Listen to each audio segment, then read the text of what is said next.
2.23 million copies sold. That is, at least according to Wikipedia, the official tally of sales that Air Combat, aka Ace Combat 1, got. What was originally planned to be a simple port of an arcade game that went by the same name turned into its own game that would go on to introduce millions of people to the world of arcade flight action gameplay. While flying games were a thing back then, lots of them leaned more on the simulation side of things, with games such as 1989's Fighter Bomber, with Air Combat flying into the picture featuring more accessible gameplay to those that didn't want to take the time out of their day to get a bachelor's degree in aviation science. The seemingly perfect game existed for that now. Not only could you fly your favorite military fighter jets without having to worry about things like fuel, weight, G-forces, and more, but you could do so in style with moments that were straight out of movies and straight out of what people imagined being a fighter pilot would be like. It all seems like Air Combat was the perfect game then, for its time at least. For a lot of people who played this game, it was. For the developers though, in particular Masanori Kato, who was the leader of the team who developed Air Combat, they were dissatisfied. Not in a way that made them hate their own work by any stretch of the imagination, but there was a feeling that they could have done better. That feeling of wanting to do better, plus with how well Air Combat sold, meant that when the idea for a follow-up game was brought up, it was quickly given the clearance for takeoff. Aiming to improve the graphics, refine the core gameplay, add more mission variety, and make the game even more accessible to a wider audience, the sequel was released on May 30th, 1997 in Japan, with international releases arriving in North America on August 21st and Europe on October 24th. How well did Ace Combat 2 do? Well, let's take to the skies to find out.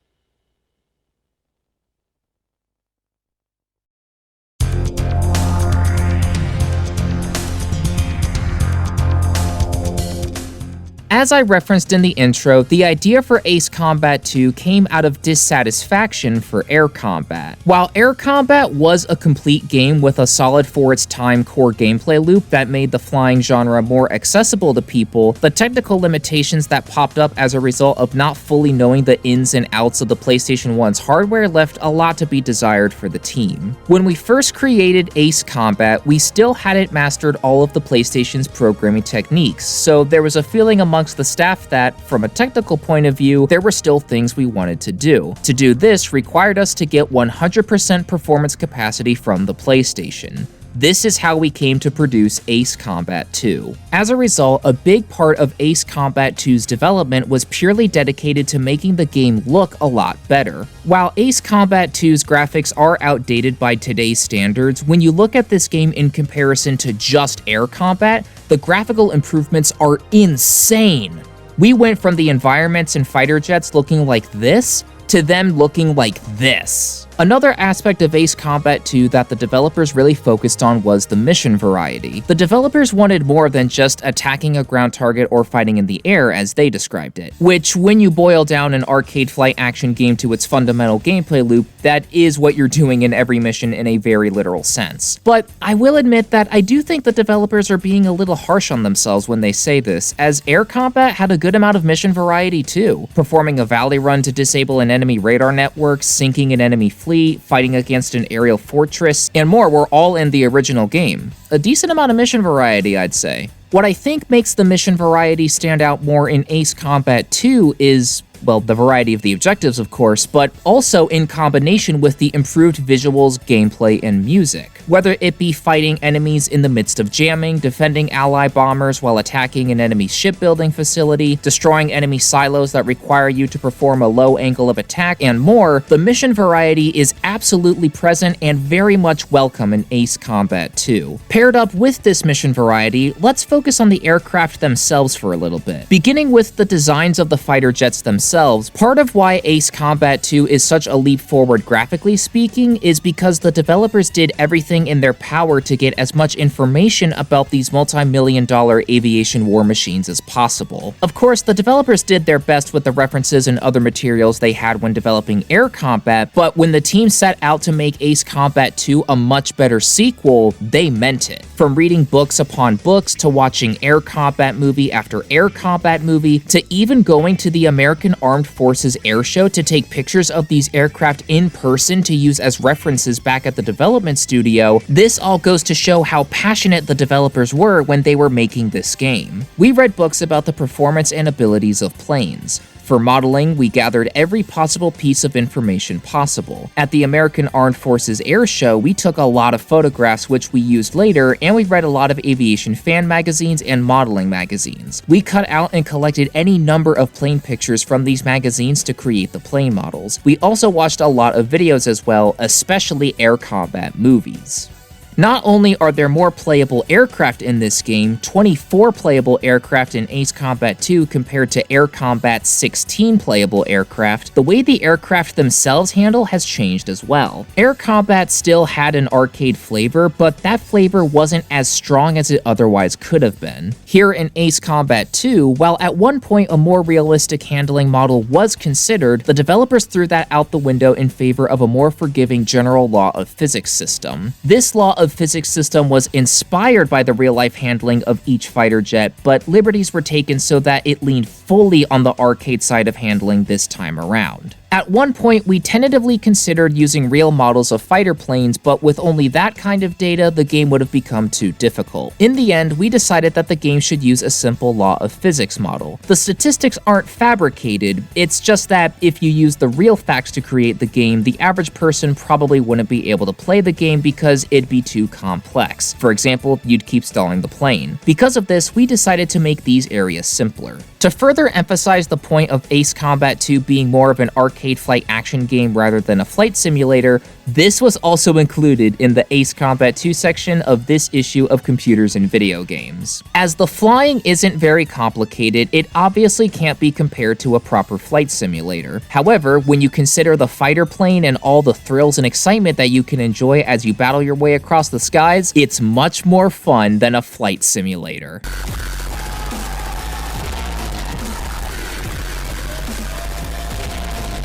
Out here taking shots at all the DCS and War Thunder players, goddamn! Speaking of how the aircraft all fly, this is when I get to talk about everyone's favorite part from the Air Combat retrospective, the controller lore.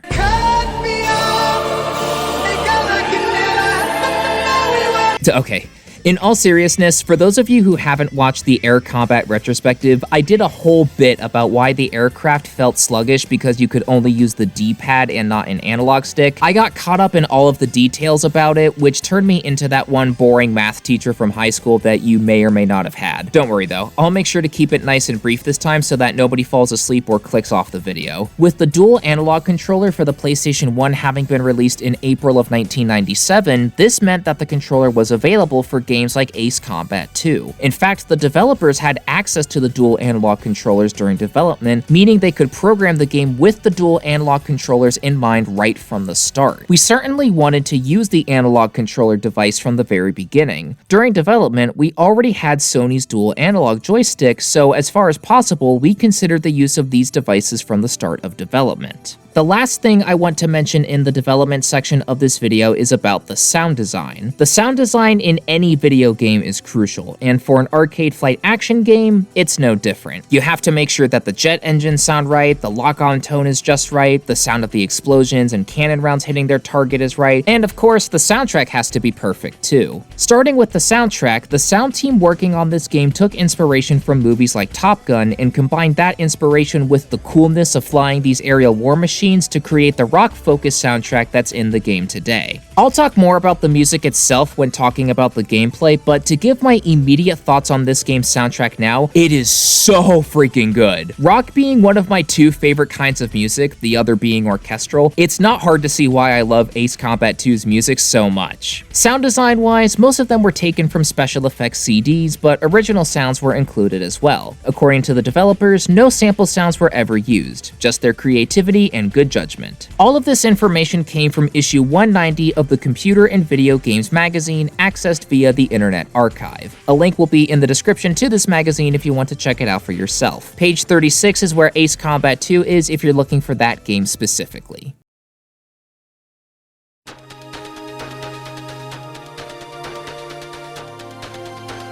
Just like how it was in my air combat retrospective, this section is going to be pretty quick. Once again, we've got ourselves a coup d'etat situation. The legitimate government leaders are away on a diplomatic task. The leaders of the coup forces use this to their advantage and launch their assault, quickly capturing lots of key territories and pushing the legitimate government on the defensive. At this point, the coup forces have most of the continent of Uzia under their control, and the legitimate government hires your character, Scarface 1, callsign Phoenix, and the rest of Scarface Squadron to wipe out the Uzian rebel forces, URF for short. Once again, it's a very basic plot with not a lot to analyze in comparison to the later Ace Combat entries, but just like with air combat, the story doesn't need to be deep here. Ace Combat 2 was all about refining the core gameplay experience with story taking a back seat, and sometimes it's just fun to be told, hey, here's what's going on, go out there and have some fun, when you want to turn your brain off and simply fly around living out your wartime aviation fantasies. That being said, there is one thing regarding the story that was new to the Ace Combat series with this entry, that being multiple endings. While I won't spoil the endings here, there are 3 possible endings you can get, those being a bad, normal, and bonus ending depending on what happens towards the end of the game. It's a neat little detail, especially for only the second game in a franchise that is, for all intents and purposes, still being established.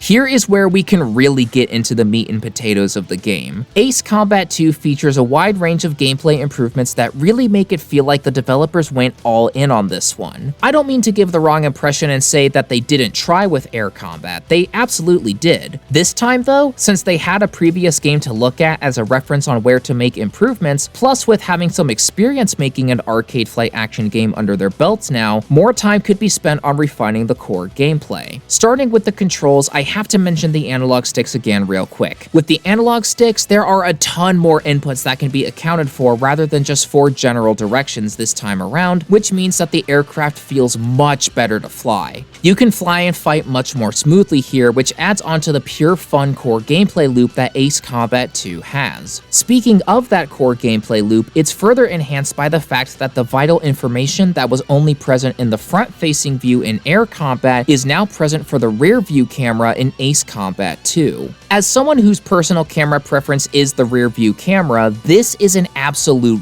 godsend. It wasn't a life or death matter when I was playing air combat, but I will fully admit it is super nice to be able to fly like this while still retaining all of the vital information needed to complete the mission well. Smaller things like a numerical value for your missile count in the third-person view and a numerical value for your aircraft's damage instead of just a color indicator are also very welcome additions. This allows you as the player to take those values into account for whatever your next move may be as you progress through the mission. Going back to the graphics for a split second, due to how much better they are here in combination with things like being able to read your altitude in the rear view camera, this makes attacking ground and naval targets much more natural. No longer is there that weird messed up depth perception thing where your eyes can't tell how truly low you are to the ground. Given that you'll be destroying your fair share of ground targets in this game too, being able to attack them normally is amazing. One nitpick I do have with the ground targets though are in regard to the SAM sights. I'm not too big on the fact that they only fire when you're looking at them and how they immediately fire as soon as you're within lock-on range. Little did we know, Ace Combat 2 is actually giving us some missile jousting training for our fight against Pixie in Ace Combat 0. This doesn't hurt my overall enjoyment of Ace Combat 2, it's not a game-breaking mechanic, and later Ace Combat entries would go on to adjust the SAM sites in that regard. On the note of making next moves, Ace Combat 2 offers a more linear approach to how you pick your missions. Whereas in Air Combat, you had a lot of free reign on the order in which you picked your missions, despite the missions themselves being numbered in a chronological order, Ace Combat 2 narrows that freedom of choice down. At certain points, you'll be offered to pick between two missions, with the second half of the campaign asking you to choose between either a path A or a path B. On paper, it may seem like this would be the inferior method of doing things, especially when taking into account just how vast the freedom of choice could become in Air Combat. In execution, though, this gives Ace Combat 2 tons of replay value due to there being whole new missions that you, the player, didn't choose on your first playthrough. Plus, once you complete a playthrough on a specific difficulty, an extra option becomes available for it, which is essentially just a different unlock path of the available aircraft compared to a regular playthrough of a difficulty. The aircraft themselves are all really fun to fly and are balanced perfectly for how far you are in the game. You've got aircraft like your F4s for when you're starting out, your F14s for when you're just under halfway through, your Typhoons for when you're just over halfway through, and your F22s and XFA-27s for the late game aircraft. As you play through missions, you unlock more of these aircraft steadily, the game giving you a good balance between using your current aircraft enough times to get your money's worth from it, but also making sure that you're able to fly new aircraft in a timely manner too. The economy for the aircraft works similarly to Air Combat, with there being one change. The aircraft cost credits, you can buy and sell them at will, but where the change arrives is in what happens if you're shot down. If you get shot down, the funds will be automatically taken out of your balance in order to replace that aircraft rather than you needing to re-buy the aircraft yourself. If you happen to not have enough money when you get shot down or crash, well,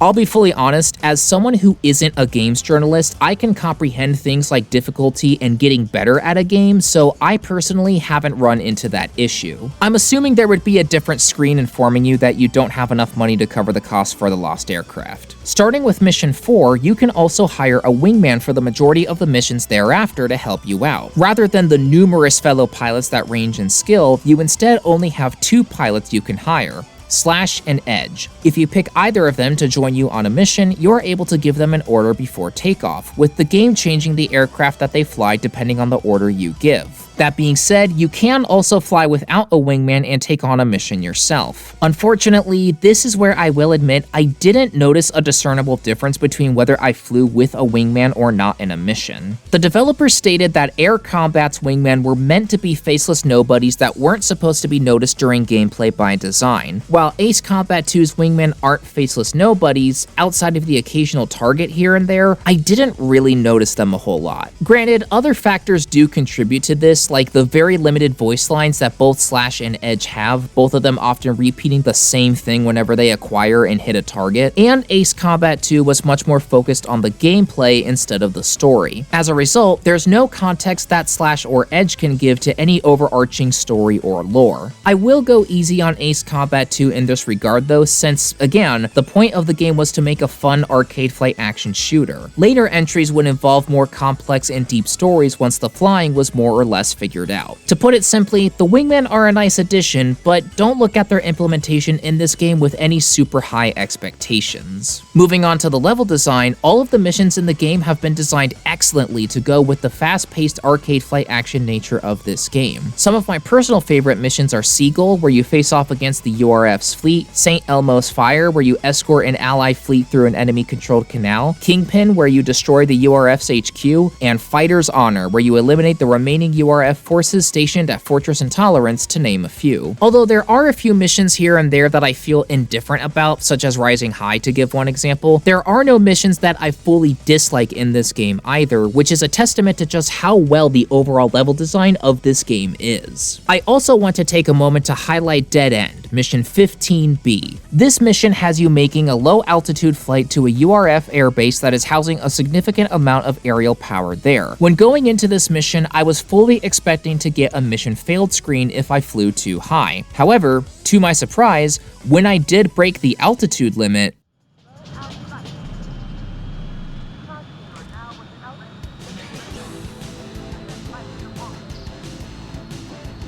wait, the mission's still going on? There's no mission end screen? Yo! I cannot stress enough how awesome this moment was. Rather than being presented with a mission failed screen, the game allows you to continue. You'll have a more difficult time taking down the enemies since a number of them will already be in the air by the time you make it to the airbase now, but you're still allowed to continue. Altitude restrictions in missions is an area where I feel that Ace Combat has actually regressed over the course of the series. Of course, instances like Stonehenge at the end of Deep Strike, or during Tango Line in Ace Combat 4, or in Valley of Kings with the anti-air missile network during the Valley Run leading up to Avalon Dam and Ace Combat 0, you can't do much about that. There's no other ending besides getting shot out of the sky. But for instances like avoiding the detection circles during Solitaire in Ace Combat 5, the Valley Run during Weapons of Mass Destruction in Ace Combat 6, avoiding the enemy radar network and patrol boats during Blitz in Ace Combat X, or dodging the searchlights during Cape Rainy Assault in Ace Combat 7, how come those missions give you an automatic mission failure if you're detected? You're an ace pilot, someone who can single-handedly turn the tide of a war. So what if you got detected early on? Does being detected early on suddenly sap away all of Blaze's, Talisman's, Southern Cross's, or Trigger's skills? Playing Operation Dead End in Ace Combat 2 has opened up a whole new perspective for me to look at altitude restriction missions. I will look at the previously mentioned missions differently forever now. I have officially unlocked a new pet peeve of Ace Combat. Thanks, Ace Combat 2. Enemy aces also make their first appearance in the series here. Occasionally, you'll come across a named enemy pilot, or two of them as they sometimes like to show up in pairs, with there being the unique enemy ace known as Zoe, who shows up multiple times. Or is it Zoe? I say Zoe because there's no Y at the end. In any case, these enemy aces are harder to shoot down as they're equipped with more advanced AI, but the rewards for taking them down are better as a result. Not only do you get a significant increase in your score after that mission, and as a result you get more credits, but you also get a medal and unlock their special paint job for that aircraft. Enemy aces showing up in other Ace Combat games has become such a mainstay of the series that to see how this simple game mechanic back then has evolved over the years leading up to how they're included in a game nowadays is really cool. You know how in air combat, regardless of whether you only hit or destroyed an enemy, you would get the text on screen congratulating you? This would result in some split-second confusion as to whether you scored a hit or scored a kill. Here in Ace Combat 2, you only get the text on screen after scoring a kill. While there isn't a separate message for if you only hit a target, something that would become a mainstay of this series later on, it is really nice to not have that split-second confusion anymore. It wasn't a deal breaker in air combat by any means, as I could just check the radar to see if the target was still up or not, but I can't deny how much of a quality of life improvement this change is. The missiles in your cannon have also seemed to be adjusted. Whenever I fired a missile, the large majority of the time it made sense as to why a missile did or didn't hit. Rarely did I ever find a missile not being able to connect puzzling, and the cannon has gotten a very welcome range buff. No longer do you have to be at point-blank range to hit a target. Departing from the gameplay for a little bit, let's talk about the music. Ace Combat 2's music is fantastic. As someone who particularly likes rock music, the rock-focused soundtrack that the developers went for here is right up my alley. Inspired by films like Top Gun, Kota Takahashi and the others in charge of the game's music wanted something that was upbeat and fast-paced, giving the player that feeling of being the ultimate ace pilot in the skies, taking down enemies left and right on a hectic battlefield. This game's soundtrack nails that vibe the developers were going for perfectly. Here are some moments from my personal favorite tracks out of the bunch.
Another small thing that I really like about Ace Combat 2 is how allies other than your wingman make appearances. While for a decent chunk of the campaign it is just you and your wingman if you decide to hire one for that mission, there are a number of missions where ally forces show up. It helps to convey that you are fighting for a nation and not just for yourself. I mean, Phoenix and the rest of Scarface Squadron being mercenaries, they are in a very literal sense fighting for themselves, but the legitimate government's armed forces have made an appearance this time. Compare that to air combat where it's just you and your wingman. No other legitimate government forces helping you out, giving you the feeling of being out on your own quite literally. Granted, in air combat, I'm fairly certain that this was an intentional gameplay design because of the PlayStation 1's hardware having not been fully figured out yet, but still. Improving on what the first game brought to the table in every single way possible, Ace Combat 2 is an amazing sequel. The thrill of flying around in a multi-million-dollar aviation war machine in these intense, adrenaline-pumping battles has been made even better with all of these improvements, resulting in a simple but super fun arcade flight action shooter.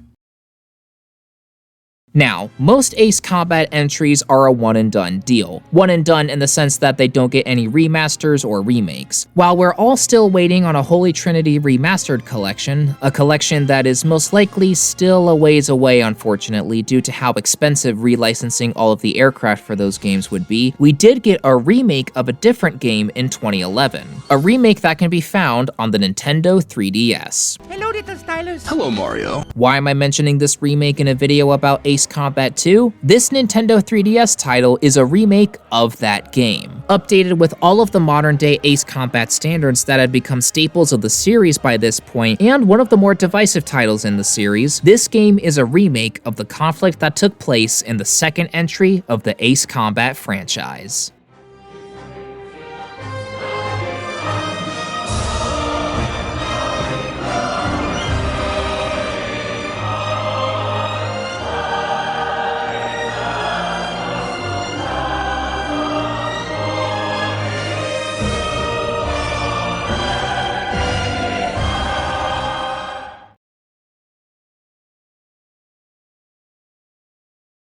Ace Combat Assault Horizon Legacy, also known as Ace Combat 3D Cross Rumble in Japan, was released on all of these dates in all of these locations, with an updated Plus version being released on all of these dates and all of these locations in 2015. For the record, I'm going to be referring to this game as just Assault Horizon Legacy for the rest of this video because it's easier and less wordy that way. Assault Horizon Legacy also takes place during the Yuuzhan coup d'etat conflict, where Phoenix and the others in Scarface Squadron are hired to fight alongside the legitimate government that has been given a name this time around, the Allied Forces, to wipe out the rebels. With a lot of gameplay aspects from previous Ace Combat titles staples by the time Assault Horizon Legacy was released, those staples are found here as part of the remaking of Ace Combat 2 that I'll go more in depth about in a minute. Development-wise, not a whole lot was documented about the process like with Ace Combat 2. All that I could find when researching about this game's development was the usual leaks and speculation that occurs with almost every big game nowadays. It's interesting to note though that the speculation that this game would be either a remake of or some sort of sequel to Ace Combat 2 was being passed around when these screenshots were first seen. When the official trailer was released for Assault Horizon Legacy, that's when the speculation of it being a remake was confirmed. Story-wise, there's no need to go over it in detail since the premise is the exact same as Ace Combat 2's. The only change to the story is that there's only one ending here. There's no bad ending, and the bonus ending is now just the regular last mission of the campaign. The gameplay of Assault Horizon Legacy has been updated significantly in comparison to Ace Combat 2. Let's start with the biggest addition to this game, the action maneuvers.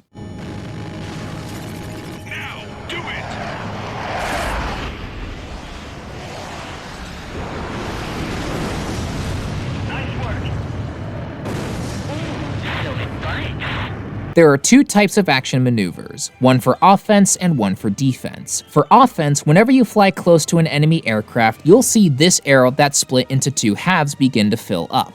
As long as you remain within this circle and aren't too high above or too low below the enemy aircraft, this bar will continue to fill up. Once it's filled up either halfway or all the way, you can press the Y button to perform the action maneuver. This maneuver will have the game take control for a few seconds until you're behind the enemy, allowing you to get a much better shot on your target.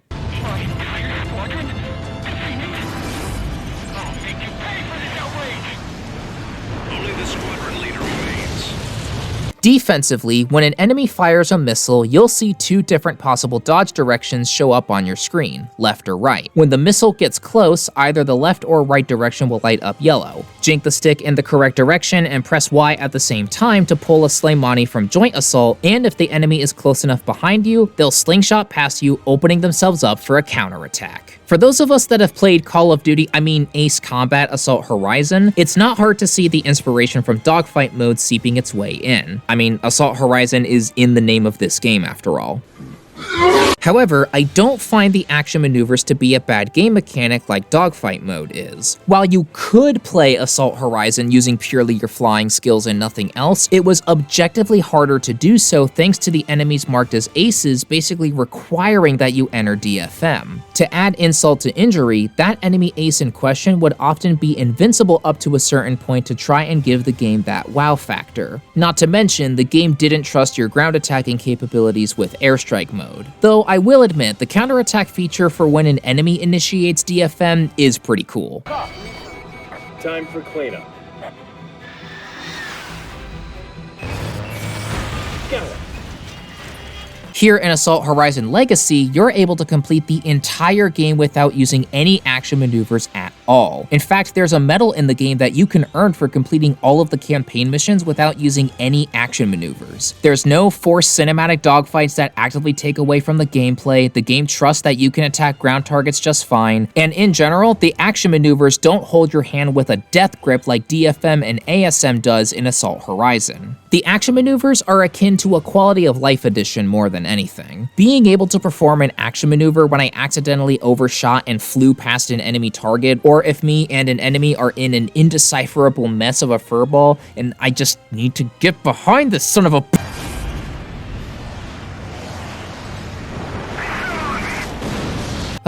there we go. Being able to do that is cool. I also think that action maneuvers help out since, keep in mind, this game is on a 3DS. While there is an analog stick to control the aircraft with, it's not like a usual controller analog stick. You're more dragging the stick in a direction rather than the stick being able to bend at angles, if I'm making any sense when saying that. While I do still heavily prefer flying with purely my skills with no assistance, I personally don't mind the action maneuvers in Assault Horizon Legacy. Another addition to this game are the special weapons. Each aircraft gets 3 special weapons to choose from, and they change the gameplay way more than one may think from Ace Combat 2. With the special weapons enabling you to take on more enemies with greater flexibility, the enemy count has been upped in a lot of the missions. Part of these added enemies are enemy Ace squadrons. This game takes a page from Ace Combat 0 and includes various enemy Ace squadrons that you'll be fighting against throughout the campaign. Each squadron has its own unique personality and fighting style, like in Ace Combat 0, which makes each encounter unique and engaging.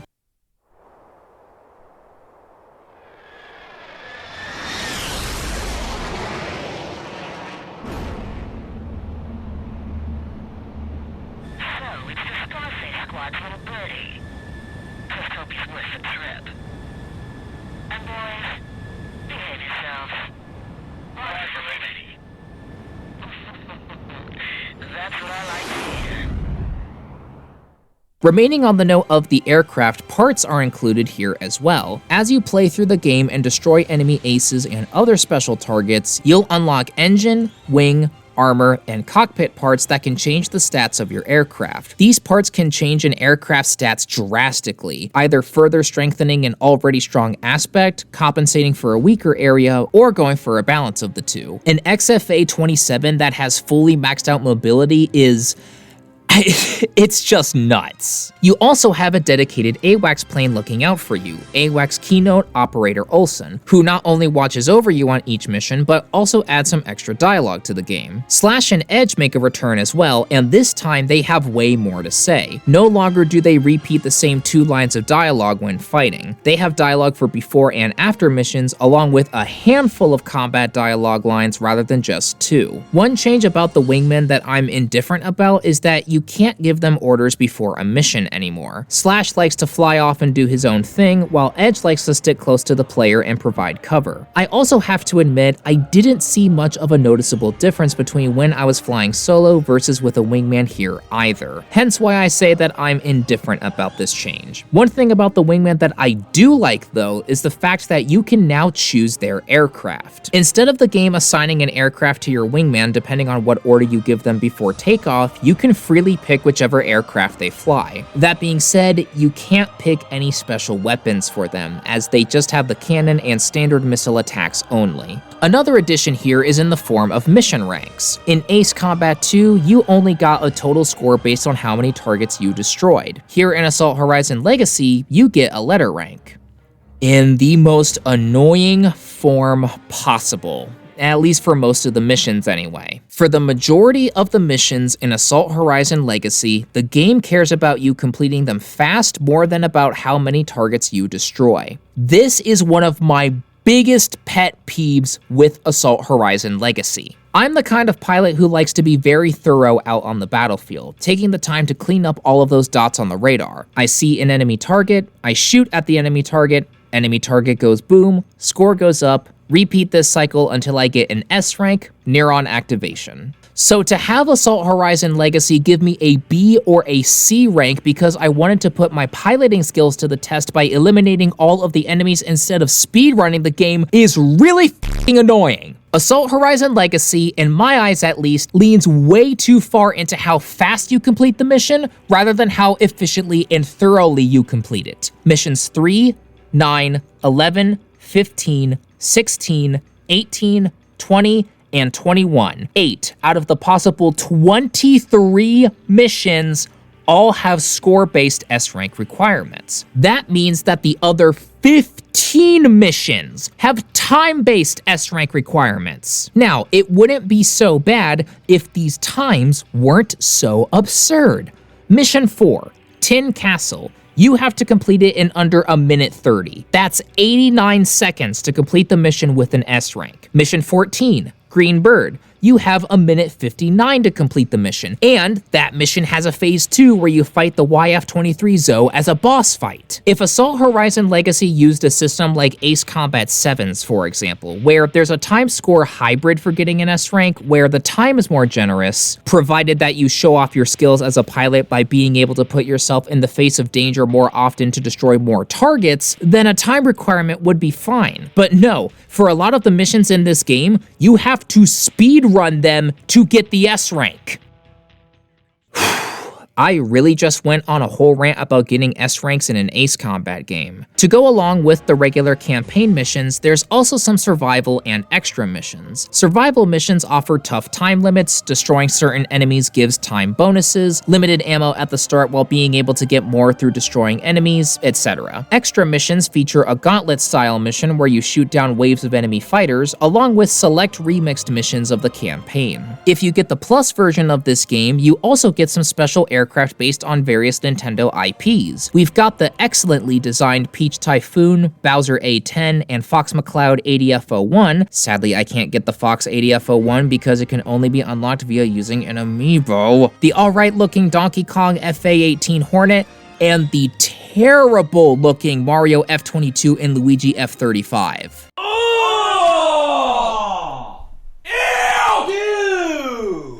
Moving on to the soundtrack, Assault Horizon Legacy's music deviates from the rock focus that Ace Combat 2 had. While there are rock tracks in the game still, that genre of music isn't what dominates the tracklist this time around. Along with rock, there's a mixture of orchestral, dubstep, Disney meets Ace Combat, and even a rap-focused track thrown in there.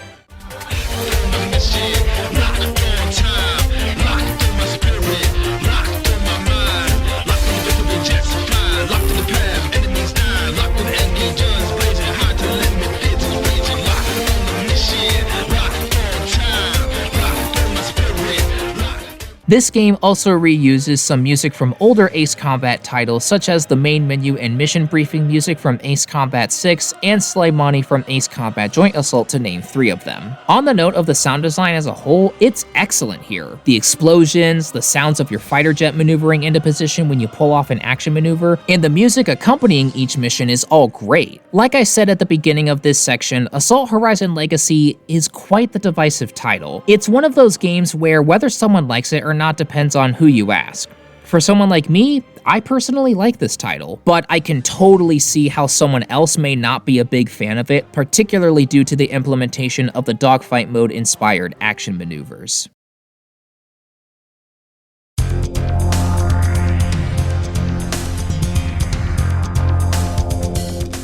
Ace Combat 2, at its core, is a fun arcade fight action game. Looking beyond the core of the game, Ace Combat 2 is a huge leap forward for the series as well. And when putting this game into the context of the series as a whole, we have all of the pieces to the puzzle regarding the continuous growth of Ace Combat. Air Combat was the prototype game, the first stab at this whole thing. Ace Combat 2 was the game that was dedicated to refining the core gameplay. Ace Combat 3 was the game where once the gameplay was more or less figured out, the next step of evolution was a more complex and deep story. Then from Ace Combat 4 onward, the formula for what an Ace Combat game is had been figured out, with changes and additions to make each entry distinct and unique being thrown in there along the way. Not only is Ace Combat 2 a fun game, it's also an important one. While I still stand by my statement that Ace Combat 3 was when the series really nailed its identity, this series wouldn't have gotten there in the first place without Ace Combat 2 being such a fun game through having nailed the core gameplay loop. A major innovator for the series, Ace Combat 2 is one of the most fun and one of the most important